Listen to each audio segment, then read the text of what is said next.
100 ভাগ বিশ্বাস করবে আমার কথা সত্য।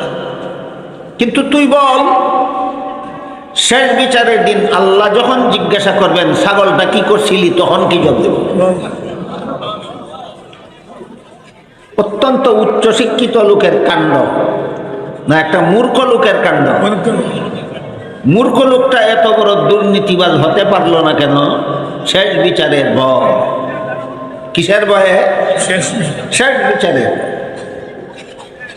এই জিনিসটা মানুষের অন্তরে দুনিয়ার আর কোনো শিক্ষার দ্বারা জাগ্রত হয় না, একমাত্র মাদ্রাসা শিক্ষা ছাড়া।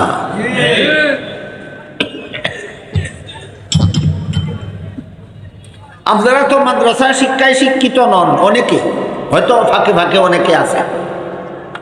যারা মাদ্রাসা শিক্ষায় শিক্ষিত না, তারা হয়তো মনে মনে ভাবতে পারেন তাহলে আমাদের কি উপকার এই সবাত আসার কারণে।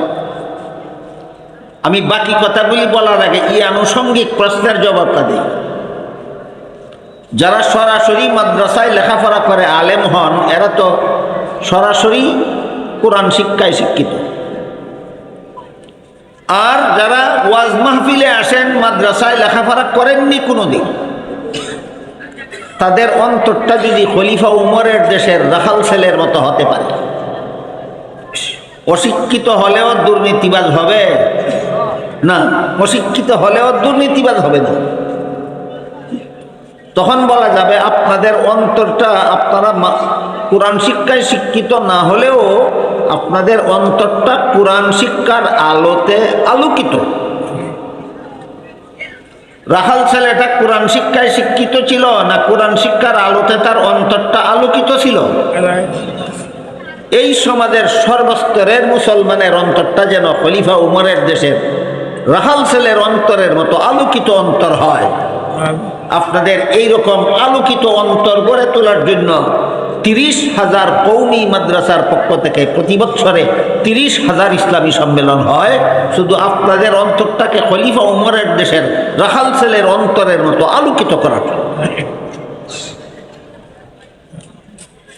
আপনারা যারা বসেছেন কথা শুনতেছেন, আপনাদের কার কার অন্তর আলোকিত আর কার কার অন্তর অন্ধকার নিজে নিজেই টের পাবেন। আমি একটা আলামত বলে দিই, যে কোনো অপকর্মের সুযোগ পেলে যদি দেখেন করে ফেললে কেউ ধরতে পারবে না, আর এই সুযোগে করেই ফেলেন, আপনার অন্তরটা অন্ধকার। আর যে কোনো অপকর্মের সুযোগ পেলে যদি দেখেন করলেও কেউ দেখবে না, কিন্তু শেষ বিচারের দিন আল্লাহর কাছে কি জবাব দেব, এই ভয়ের কারণে সুযোগ পাইয়াও আপনি খারাপ কাজটা করতে পারলেন না, সাহস হইল না, প্রমাণ হয়ে গেল আপনার অন্তর অন্ধকার নয়, আলোকিত। আমার কথা বুঝে থাকলে আমরা প্রত্যেকে মনে মনে টের পাওয়ার কথা যে আমার অন্তরটা অন্ধকার না আলোকিত। অন্ধকার অন্তরের অধিকারীদের ঠিকানা হবে জাহান্নামে, আলোকিত অন্তরের অধিকারীদের ঠিকানা হবে জান্নাতে। কাজী আপনারা মাদ্রাসায় পড়েন আর না পড়েন, কোরআন শিক্ষায় শিক্ষিত হন আর না হন, আপনাদের সকলের অন্তরটা যেন খলিফা উমরের দেশের একটা অশিক্ষিত রাখাল ছেলের অন্তরের মতো আলোকিত হয়। বলতে পারবেন আলোকিত কখন হয়? যখন শেষ বিচারের ভয় অন্তরে জাগ্রত থাকে। আলোকিত কখন হয়? যখন শেষ বিচারের ভয় অন্তরে জাগ্রত থাকে। এইটুকু যদি হয়, আলেমগঞ্জ যখন জান্নাতে যাবেন, আল্লাহ আপনাদেরকে আলেমদের সাথে জান্নাতে দিয়ে দেবেন। এই খলিফা উমরের দেশের একটা রাখাল ছেলের উদাহরণ দিয়ে আমি আপনাদেরকে এই কথাটা বুঝাইতে চাইলাম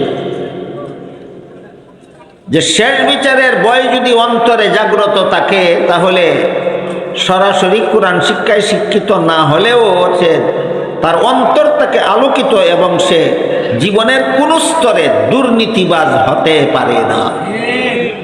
শেষ বিচারের ভয় অন্তরে থাকলে জীবনের কোন স্তরে দুর্নীতিবাজ হতে পারে না। আর এই ভয় অন্তরে জাগাবার একটা ট্রেনিং আছে।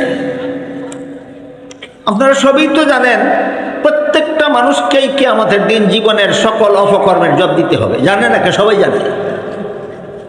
কিন্তু এই ভয়টা অন্তরে জাগাবার জন্য কিছু ট্রেনিং গ্রহণ করতে হয়, প্রশিক্ষণ গ্রহণ করতে হয়। আমার কথা বুঝে থাকলে বলেন, আমরা কি জানি না কিয়ামতের দিন যে জীবনের সকল কাজের হিসাব দিতে হবে? যে চুরি করে সেও জানে, যে ডাকাতি করে সেও জানে, যে জিনা করে সেও জানে, যে সুদ খায়, ঘুষ খায়, মদ খায়, গাঁজা খায় তারাও জানে, যারা দুর্নীতি করে, জালিয়াতি করে তারাও জানে শেষ বিচারের দিন জবাব দিতে হবে। তাইলে করে কোনটা অবস্থা? করার একমাত্র কারণ এই জানা জিনিসটাকে অন্তরে জাগ্রত করার ট্রেনিং গ্রহণ করে নাই, প্রশিক্ষণ গ্রহণ করে নাই। এই জন্য জানে কিন্তু মানে না, জানে কিন্তু মানে না। সেই শেষ বিচারের ভয় অন্তরে জাগাবার মতো ট্রেনিং আছে। আল্লাহ কোরআনে সেই ট্রেনিং শিক্ষা দিয়েছেন, রাসূল ও হাদিসের সেই ট্রেনিং শিক্ষা দিয়েছে। সেই ট্রেনিংয়ের একটা অংশ বিশেষ, একটা ছোট্ট আয়াত এবং রাসূল করিম সাল্লাল্লাহু আলাইহি ওয়াসাল্লামের দীর্ঘ হাদিসের একটা সামান্য অংশ আপনাদের সামনে তো আমি তিলাওয়াত করেছি। আয়াতে আল্লাহ বলেন, আলাম ইয়ালাম বিআন্নাল্লাহা ইয়ারা। বান্দা কি জানে না আল্লাহ যে দেখে? এইটাই ট্রেনিং। যে কোনো অপকর্মের সুযোগ পাইলেই আমি যেন ভাবতে থাকি আল্লাহ দেখতেছে, কোন সাহসে করে। এইটাই ট্রেনিং, একেবারে সহজ ট্রেনিং, কঠিন কিছু নয়। সুদ খাওয়ার সুযোগ পাইলে, ঘুষ খাওয়ার সুযোগ পাইলে, মদ খাওয়ার সুযোগ পাইলে, গাঞ্জা খাওয়ার সুযোগ পাইলে, দুর্নীতি করার সুযোগ পাইলে, জালিয়াতি করার সুযোগ পাইলে সাথে সাথে আমি যেন এই কথাটা ধ্যান করি যে আমি এখন যদি অপকর্মটা করি আল্লাহ কিন্তু দেখবেন এবং একদিন জিজ্ঞেস করবেন কেন করেছি। আল্লাহ যে দেখেন এই কথাটা স্মরণ করাই সবসময়, বারবারই কথাটা স্মরণ করাটার নাম ওই ট্রেনিং। এই ট্রেনিং শিক্ষা দিয়ে এই হাদিস শরীফে রাসূল করিম সাল্লাল্লাহু আলাইহি ওয়াসাল্লাম বলেছেন, ফাইন লাম তাকুন তারাহু ফাইন্নাহু ইয়ারাক।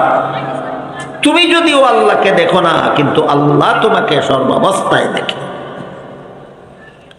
আল্লাহ যে আমাকে অহরহ সর্বদা সর্বাবস্থায় দেখে, এই কথাটা ধ্যান করা। কোন সময় খারাপ কাজের সুযোগ আসে যেই সময়, তখন এই কথাটা ধ্যান করাটাই হইল অন্তরে শেষ বিচারের ভয় জাগ্রত করার ট্রেনিং। একটা ধ্যান করব শুধুমাত্র। বুঝা থাকলে বলেন তো ট্রেনিংটা কি খুব কঠিন না একেবারে সহজ? ইচ্ছা থাকলেই হয়, শুধু ইচ্ছা থাকলেই হয়। এই মুহূর্তে একটা সুযোগ পেলাম আমি মিথ্যা কথা বলে আপনাকে ধোঁকা দেওয়া। এখন মিথ্যা কথা বলে আপনাকে ধোঁকা দিব কিনা এই সুযোগটা পাওয়া মাত্রই আমি যদি এই কথাটা জ্ঞান করি যে আল্লাহ কিন্তু দেখতেছে, জ্ঞান করলেই কিন্তু মিথ্যা কথা বলার সাহসটা আর থাকবে না। এ আল্লাহ দেখতেছে এই কথাটা ধ্যান করা, এটা সহজ একটা বিষয়।